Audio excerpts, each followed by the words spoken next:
올해 집값 진짜 오릅니까 아니면 또 속는 겁니까 해설. 일부 끝없는 집값 논쟁. 중년의 마음은 복잡합니다.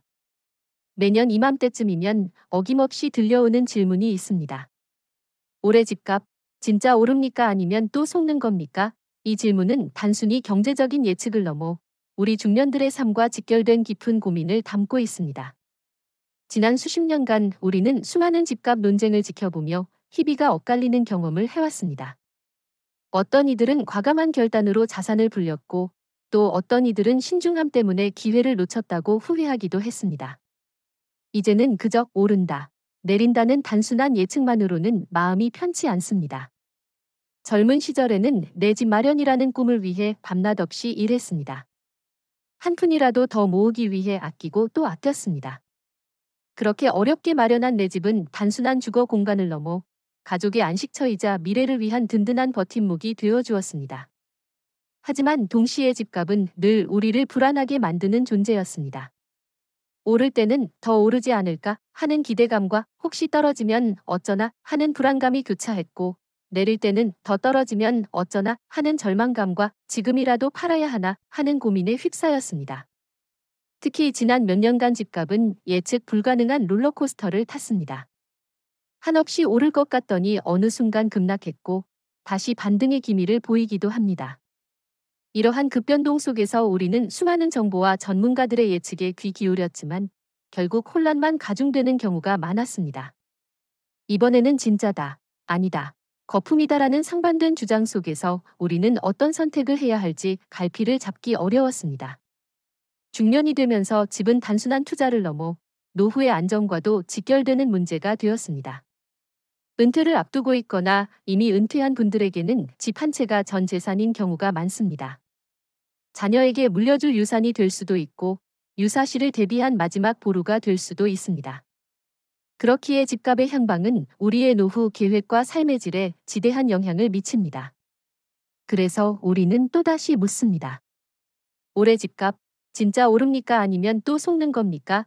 이 질문 속에는 지난 세월의 경험에서 우러나온 지혜와 함께 불확실한 미래에 대한 깊은 염려가 담겨 있습니다. 단순히 오르내림을 예측하는 것을 넘어 우리의 삶과 노후를 어떻게 지켜나갈지에 대한 현명한 답을 찾아야 할 때입니다. 2부 금리 인하 기대, 희망인가 착시인가? 최근 집값 상승론의 가장 큰 근거 중 하나는 바로 금리 인하 기대입니다. 고금리 시대가 저물고 조만간 금리가 내려갈 것이라는 예측은 많은 이들에게 주택 구매의 희망을 불어넣고 있습니다. 하지만 중년의 우리는 과거의 경험을 통해 이러한 기대가 때로는 착시일 수 있다는 것을 잘 알고 있습니다. 금리 인하가 집값에 미치는 영향은 생각보다 복합적이며 단순하게만 볼 수는 없습니다. 금리는 주택 구매에 있어 가장 중요한 요소 중 하나입니다. 주택담보대출 금리가 낮아지면 매달 갚아야 할 원리금이 줄어들어 주택 구매 부담이 경감됩니다. 이는 곧 더 많은 사람들이 대출을 받아 집을 살 수 있게 되고 주택 수요가 늘어나면서 자연스럽게 집값 상승 압력으로 작용할 것이라는 논리입니다. 특히 고금리로 인해 주택 구매를 망설였던 잠재적 수요자들에게는 금리 인하 소식이 가뭄의 단비처럼 느껴질 수 있습니다. 하지만 금리 인하가 곧바로 집값 상승으로 이어진다고 단정하기는 어렵습니다. 금리가 인하되는 배경을 살펴볼 필요가 있습니다. 경기가 좋지 않거나 침체될 조짐이 보일 때 중앙은행은 경기를 부양하기 위해 금리를 인하하는 경우가 많습니다. 만약 금리 인하가 경기 침체와 맞물려 있다면 사람들의 소득이 줄어들고 고용 불안이 심화되어 주택 구매 심리가 위축될 수 있습니다. 아무리 대출 금리가 낮아져도 미래 소득에 대한 확신이 없다면 선뜻 큰 빚을 내어 집을 사기 어렵기 때문입니다. 또한 금리 인하 기대가 이미 시장 가격에 선반영되어 있을 가능성도 배제할 수 없습니다. 많은 투자자와 실수요자들이 금리 인하를 예상하고 미리 움직였다면 실제 금리 인하가 단행될 때에는 이미 시장에 그 효과가 반영되어 추가적인 상승 여력이 제한적일 수도 있습니다. 소문에 사서 뉴스에 팔아라는 증시 격언처럼 기대감이 현실화될 때 오히려 시장이 조정을 받을 수도 있다는 점을 염두에 두어야 합니다. 중년의 입장에서 금리 인하는 단순히 대출이자 부담을 줄이는 것을 넘어 노후 자금 운용에도 영향을 미칩니다.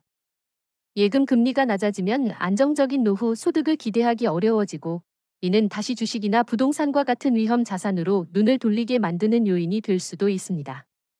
따라서 금리 인하 기대는 희망의 신호탄일 수도 있지만 동시에 신중한 접근이 필요한 착시일 수도 있다는 점을 기억해야 합니다.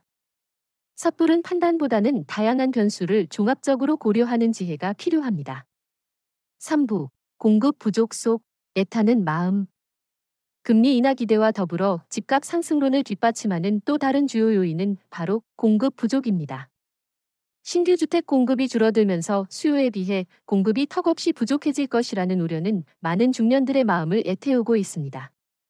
내 집 마련을 꿈꾸는 이들에게는 선택지가 줄어드는 답답함을, 이미 집을 가진 이들에게는 희소성으로 인한 가치 상승 기대를 동시에 안겨주는 복잡한 문제입니다. 주택 공급은 단기간에 늘리기가 매우 어렵습니다. 땅을 확보하고 인허가를 받고 건설하는 데까지는 상당한 시간이 소요됩니다. 특히 최근 몇 년간 건설 경기가 위축되고 원자재 가격이 상승하면서 신규 주택 착공이 줄어들었고, 이는 몇 년 뒤에 공급 부족으로 이어질 것이라는 전망이 지배적입니다. 여기에 재개발, 재건축과 같은 정비 사업도 복잡한 절차와 이해관계 때문에 속도를 내지 못하는 경우가 많습니다. 공급 부족은 시장에 직접적인 영향을 미칩니다. 살고 싶은 지역에 원하는 평형의 집이 없거나 새 아파트 입주 물량이 현저히 줄어들면 기존 주택의 가치가 상대적으로 높아질 수밖에 없습니다. 특히 학군이 좋거나 교통이 편리한 인기 지역은 공급 부족 현상이 더욱 심화되어 가격 상승을 부추기는 요인이 됩니다. 이는 실수요자들에게 지금 아니면 기회가 없을지도 모른다는 조급함을 안겨주고 매수 심리를 자극할 수 있습니다. 하지만 공급 부족 현상만을 가지고 집값 상승을 확신하기는 어렵습니다. 공급 부족이 실제로 체감되기까지는 시간이 걸리며 그 사이에 시장 상황이 변할 수도 있습니다. 또한 정부의 주택 정책이나 건설 경기 부양책에 따라 공급 상황이 달라질 수도 있습니다. 예를 들어 미분양 주택이 늘어나거나 정부가 규제를 완화하여 공급을 늘리려는 시도를 한다면 시장의 흐름이 바뀔 수도 있습니다. 중년의 입장에서 공급 부족은 더욱 큰 고민을 안겨줍니다. 자녀들의 독립이나 은퇴 후 주거 환경 변화를 고려할 때 현재 살고 있는 집을 팔고 다른 곳으로 이사하거나 더 작은 평수로 줄여가는 것을 고민하는 경우가 많습니다. 하지만 원하는 지역에 마땅한 집이 없거나 가격이 너무 높아 선뜻 움직이기 어려운 상황이 발생할 수 있습니다. 애타는 마음으로 시장을 지켜보면서도 섣불리 움직이지 못하는 답답함이 바로 공급 부족이 우리에게 안겨주는 현실적인 고민입니다. 단순히 공급이 부족하다는 말만 듣고 조급해하기보다는 실제 시장의 흐름과 나의 상황을 면밀히 분석하는 지혜가 필요합니다. 거래 절벽의 실체, 움직이지 않는 시장. 금리 인하 기대와 공급 부족이라는 상승 요인에도 불구하고 현재 주택시장은 거래 절벽이라는 또 다른 현실에 직면해 있습니다. 말 그대로 주택 거래량이 현저히 줄어들어 시장이 꽁꽁 얼어붙은 듯한 상황을 의미합니다. 집값이 오를 것이라는 기대감과 실제 거래가 이루어지지 않는 현실 사이의 괴리는 많은 중년들을 혼란스럽게 만듭니다. 이 거래 절벽의 실체를 이해하는 것이 현재 시장을 파악하는 데 중요합니다. 거래 절벽은 매도자와 매수자 간의 눈높이 차이에서 비롯되는 경우가 많습니다. 집값이 오를 것이라고 기대하는 매도자들은 호가를 쉽게 내리지 않으려 합니다. 반면 매수자들은 여전히 높은 금리 부담과 불확실한 경기 상황 속에서 섣불리 집을 사려 하지 않습니다. 더 떨어질지도 모른다는 심리 때문에 관망세를 유지하는 것입니다. 이렇게 서로의 입장이 팽팽하게 맞서면서 거래가 이루어지지 않고 시장이 멈춰 서는 현상이 바로 거래 절벽입니다. 또한 정부의 강력한 대출 규제나 세금 정책도 거래 절벽에 영향을 미칩니다. 다주택자에 대한 규제나 양도소득세 부담 등으로 인해 매도자들이 집을 내놓기 꺼려하고 매수자들도 대출 문턱이 높아져 집을 사기 어려워지는 것입니다. 이러한 규제들은 시장의 유동성을 떨어뜨려 거래량을 더욱 감소시키는 요인이 됩니다. 거래 절벽은 단순히 거래량이 줄어드는 것을 넘어 시장의 가격 형성에도 영향을 미칩니다. 거래가 활발하게 이루어져야 시장 가격이 형성되고 방향성을 알 수 있는데 거래가 없다 보니 실제 시장 가격이 얼마인지 파악하기가 어렵습니다. 일부 고가 거래나 금매 거래만으로 시장 전체의 흐름을 판단하기에는 한계가 있습니다. 이는 매도자와 매수자 모두에게 불확실성을 가중시켜 더욱 관망세를 부추기는 악순환으로 이어질 수 있습니다.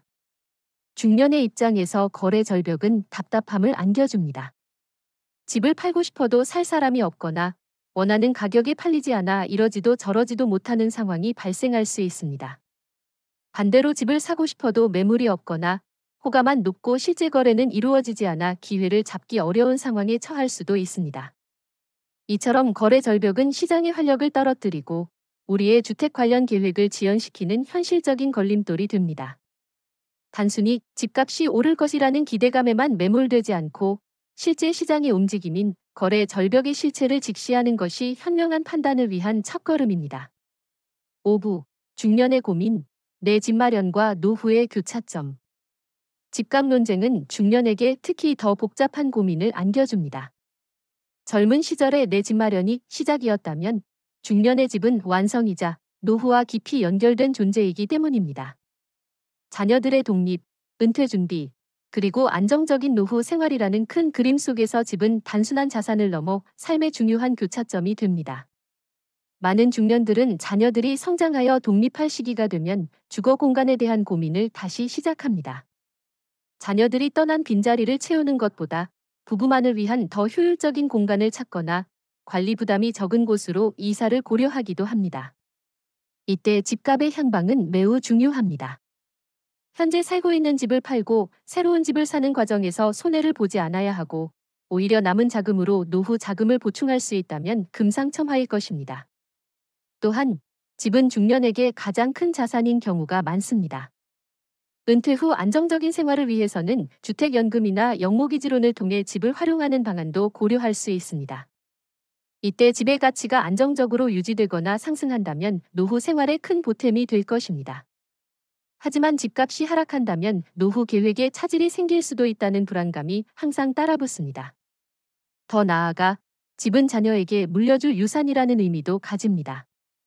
어렵게 마련하고 지켜온 집을 자녀들에게 물려줌으로써 경제적인 부담을 덜어주고 싶은 부모의 마음은 인지상정입니다. 하지만 상속세나 증여세 문제, 그리고 자녀들의 주거 환경 변화 등 다양한 변수를 고려해야 하기에 집값의 미래는 더욱 중요하게 다가옵니다. 이처럼 중년에게 집값은 내 집 마련이라는 목표를 넘어 노후의 안정과 자녀 세대에게 미칠 영향까지 복합적으로 고려해야 하는 문제입니다. 단순히 시세 차익을 노리는 투자의 개념을 넘어 삶의 단계별 변화와 미래 계획에 어떻게 집을 활용할 것인지에 대한 깊은 고민이 필요합니다. 금리, 공급, 거래량 등 다양한 시장 지표를 분석하는 것도 중요하지만 그보다 먼저 나의 삶의 단계와 노후 계획을 명확히 세우고 그에 맞춰 주택 전략을 수립하는 것이 현명한 중년의 자세일 것입니다. 6부 현명한 선택을 위한 중년의 지혜. 결국 올해 집값이 진짜 오를지 아니면 또 속는 것인지는 누구도 단정할 수 없습니다. 하지만 중년의 우리는 이러한 불확실성 속에서도 현명한 선택을 위한 자신만의 지혜를 발휘해야 합니다. 섣부른 기대나 막연한 불안감에 휩쓸리지 않고 냉철하고 이성적인 판단을 내리는 것이 중요합니다. 지난 세월의 경험을 바탕으로 미래를 위한 최선의 결정을 내리는 방법을 찾아야 합니다. 첫째, 감정적인 판단을 경계해야 합니다. 집값은 늘 우리를 흥분시키거나 좌절하게 만드는 요인이었습니다.